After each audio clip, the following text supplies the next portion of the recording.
Hi all, welcome to my brief tutorial on the process I have used to simulate transient heat transfer in tissue. Of course, other people have developed more sophisticated ways, other ways to do this, but I'm just sharing this here in case it's helpful. So here's an image you can have in mind as the process that's occurring. We have our sample up here, and it's being exposed to some cryogen. In this case, it's vapor nitrogen at different temperatures, different T infinity values. That's the temperature surrounding the sample. Uh, and due to that different temperature surrounding the sample, we can ask the question of how does that affect the heat transfer? How does that affect the temperature versus time, as well as the temperature versus position within the tissue?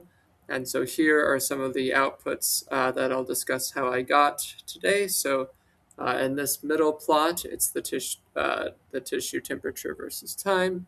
And you can see the simulation result in these solid line curves going downwards to approach the surrounding temperature. For the gray, the surrounding temperature is near minus 190 degrees Celsius, so it's approaching that value, which makes a good deal of sense. And as for the data points here, those were just collected to extract a convection coefficient value and H value, and then that H value was used in the simulation. So um, this is not like a model validation plot or something like that. These curves should be fitting nice and close to each other. Um, and so that's the temperature versus time result I'll talk about. And then the other big result I'll talk about is the temperature versus position plot result. And so after letting this simulation run for 70 seconds, uh, what I did was I considered the time at which the tissue is vitrified. So that's this TG term here. If you look at TG, this is the vitrification temperature, the glass transition temperature. The green curve doesn't approach that, so I don't have a T infinity equals minus 130 plot to show here. Instead, I'm focusing on the blue and the gray, which did pass into the glassy regime. And then I'm plotting the temperature versus position for that.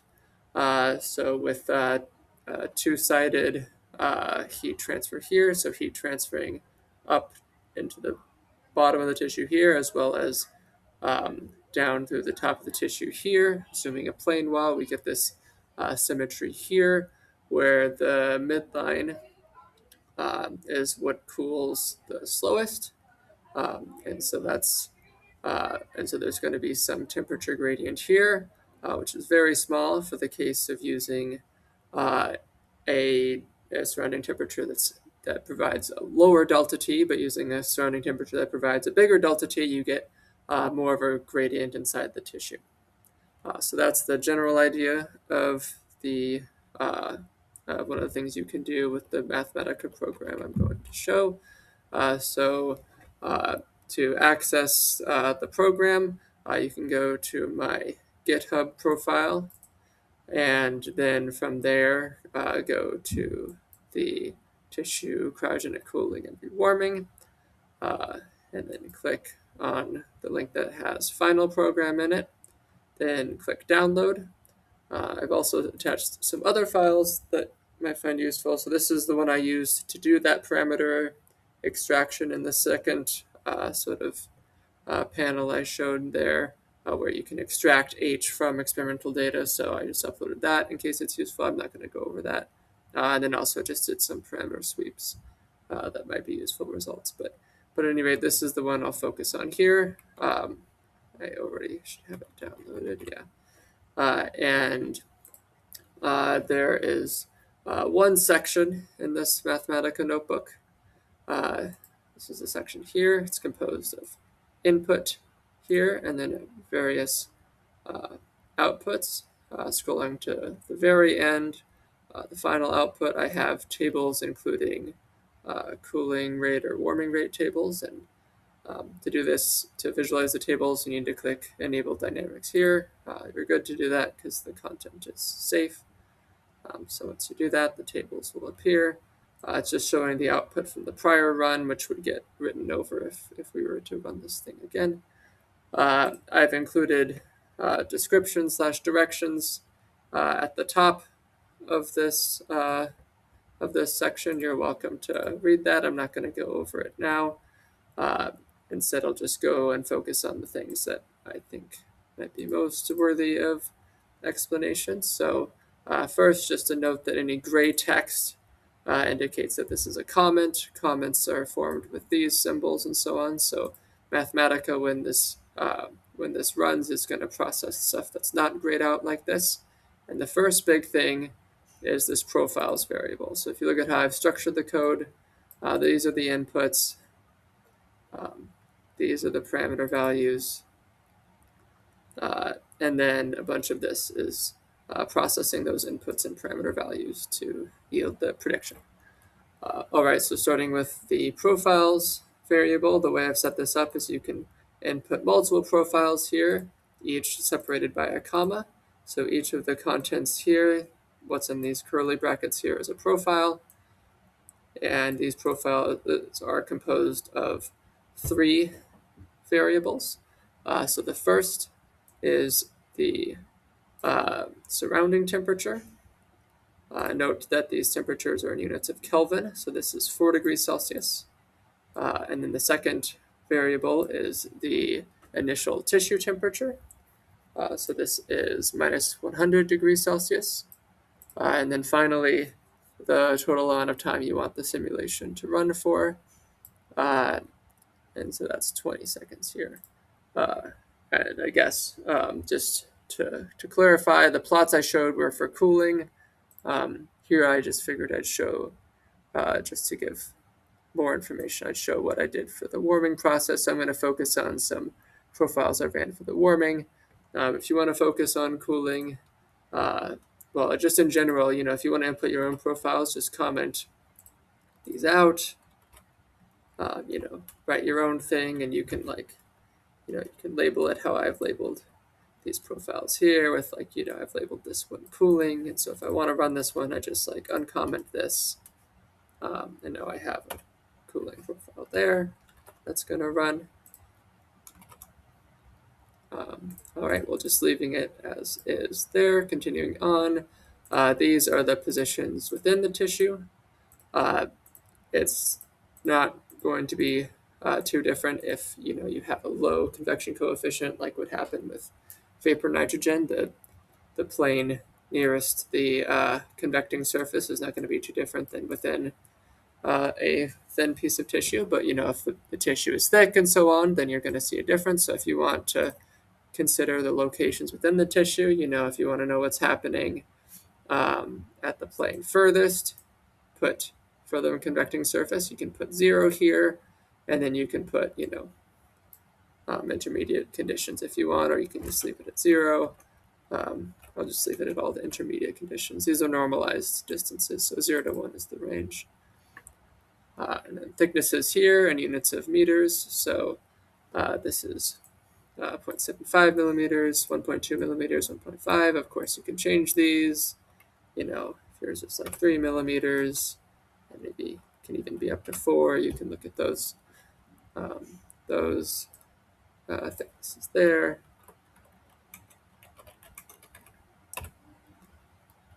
This sides variable is the sidedness of the heat transfer. So during warming, I think it could be good to enter 1 here, because that's provide a limiting case, because we are using a cryo mesh on one side, so there will be more heat transfer from that side. For the case of symmetry, this should be 2 instead. So this is something to consider, something to choose for your system. What would be the best fit? And similarly, these inputs, just choose them based on your system. Minus 35, that was about where the melting point of the CPA solution I was using was. These variables are where you're calculating the rate, so either the cooling rate or the warming rate, and that is meant to give the rate in the ice range, so rate in the ice range. And minus 100 is typically a good lower bound for considering the ice range, but there's reasons to modify that to some extent, so you're welcome to modify that. And then, if you want to be able to export various data, you enter 1 here, otherwise enter 0, but all of these are about the data export. So yeah, just how much data you want to export. If you want to export a lot of data, change this. You can change this to like 1,000 instead of 71. At any rate, yeah. And then the more precise, the precision is affected by this term. So more precise, you could have 1,000 terms in the summation, and so on. 100 is pretty good, I think, for in one scenario that was accurate to six figs, but for your case, you might want to change that. Yeah, and then similarly, parameter values, choosing ones that are good for your system. I'm not going to go through all of them. Maybe I'll just focus on the heat transfer convection coefficient here.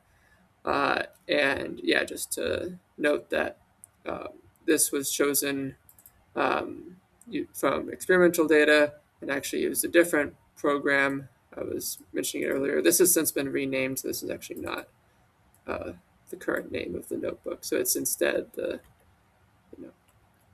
this long name that is more descriptive.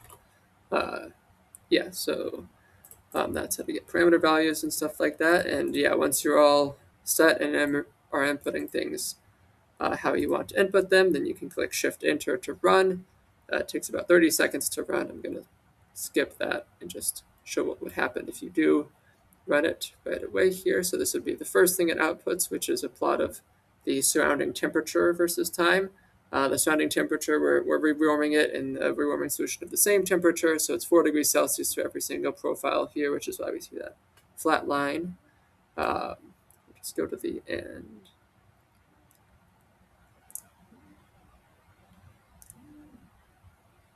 Yeah, a lot of data to export. All right, yeah, just some of these plots at the end kind of aggregate and summarize a bunch of things. So this is testing through all those profiles where the differences were like what the initial tissue temperature was prior to the cryogenic rewarming. And so here we're looking at relatively thick tissue, 1.5 millimeter characteristic length.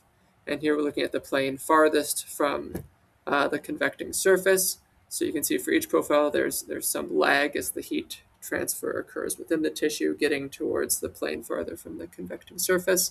So there's that lag of about maybe a second or so there before the tissue starts to warm up at this location.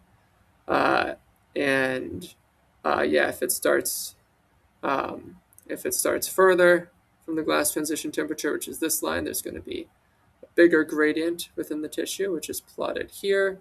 So this is the case looking at the time at which the tissue is first vitrified. So vitrified at this, or I guess I should say devitrified, goes past the glass transition temperature T greater than Tg. That happens first at this condition here.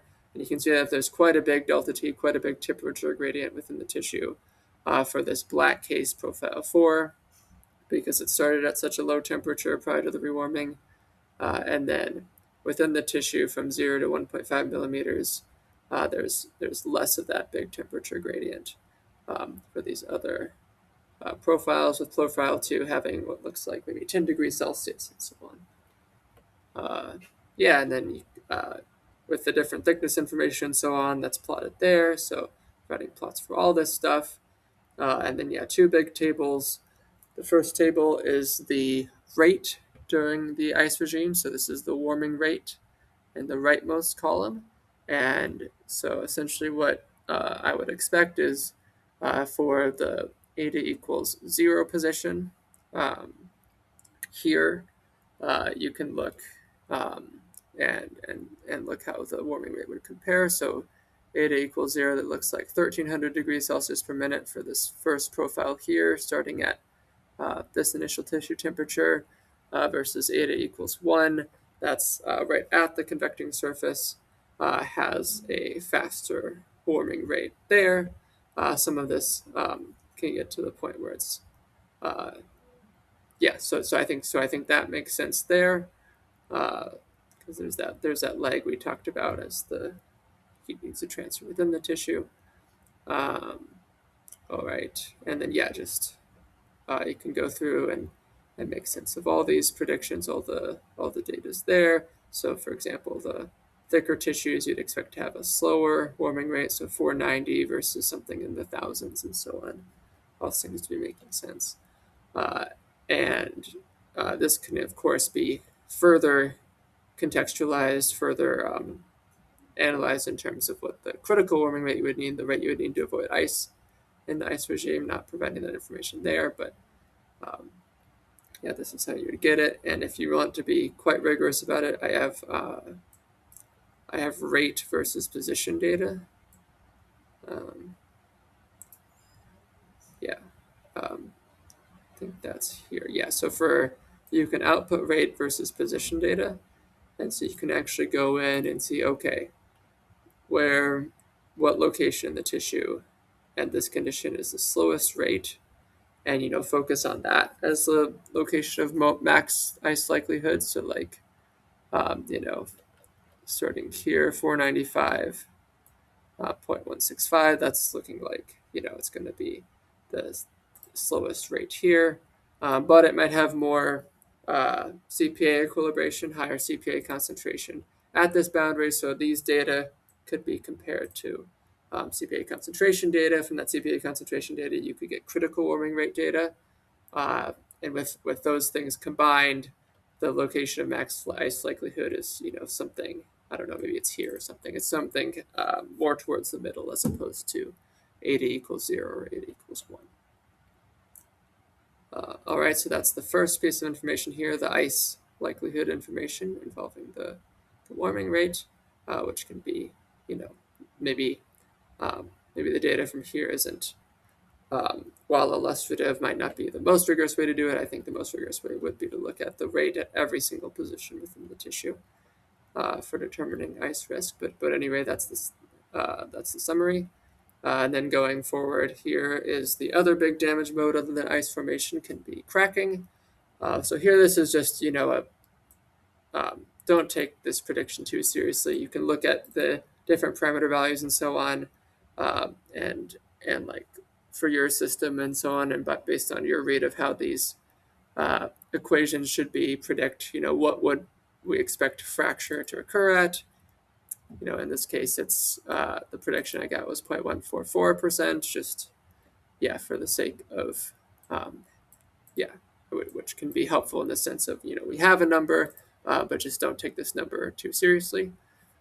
So with that number, what you can do is you can look at these different profiles and see where the strain exceeds this value. If it exceeds this value, the tissue is straining more than it can take, in a sense, and so it would fracture. So for this rightmost column, we want to see this epsilon less than 0.144, because that means it's not going to fracture. If we see epsilon greater than 0.144%, then we would predict fracture.